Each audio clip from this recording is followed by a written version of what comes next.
So let's talk about automobile racing helmets.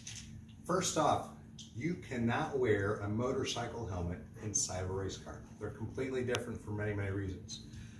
Number one, if you would put a motorcycle helmet up against a road racing helmet, the race car helmet is much rounder. And the purpose for that is if you're in an accident and your head would hit up against a roll cage or the steering wheel, it's round and it's going to glance off of whatever you're hitting. A motorcycle helmet may be a little bit more flat on the sides because if you wipe out, you're pretty much hitting once and skidding, or you might hit and bounce your head a couple times, but there's always the shearing that's taking away the energy from your head. Number two, there's no reason for motorcycle helmets to be fireproof.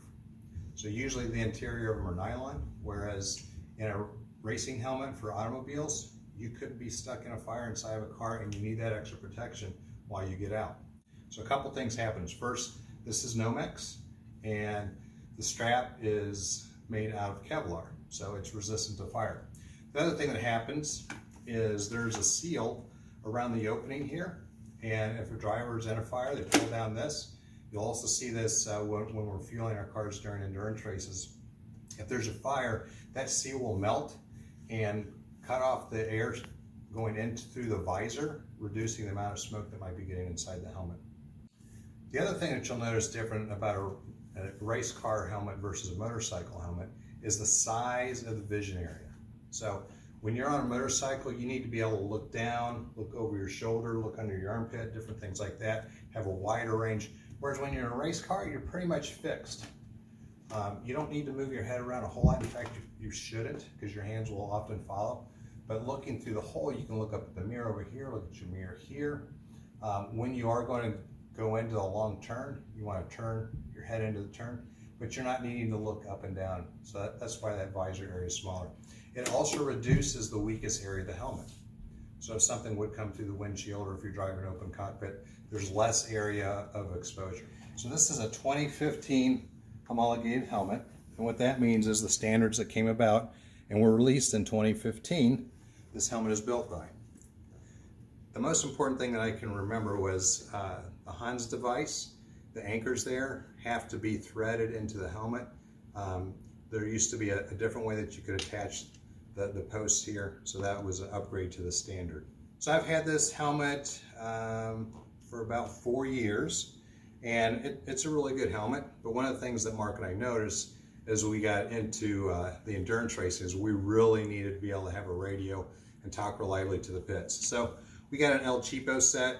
We had one that you would clip on your ear, so you had one little ear plug here, and then a boom came across here, and hopefully it fit inside our helmets fine, and it did okay.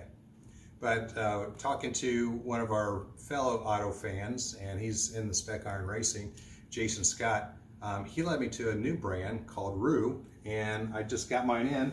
So let's do the big reveal. So it comes with a great bag. I learned from this helmet, definitely store my helmet in the bag. It keeps it from getting scratched up.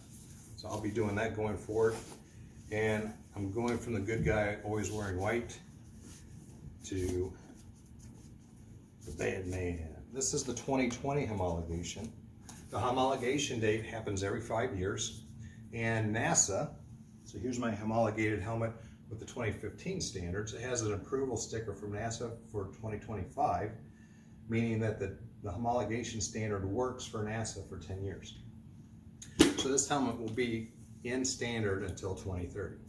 This does have some ductwork here, so I could hook up airflow from the car into the helmet to help keep us cool during long runs.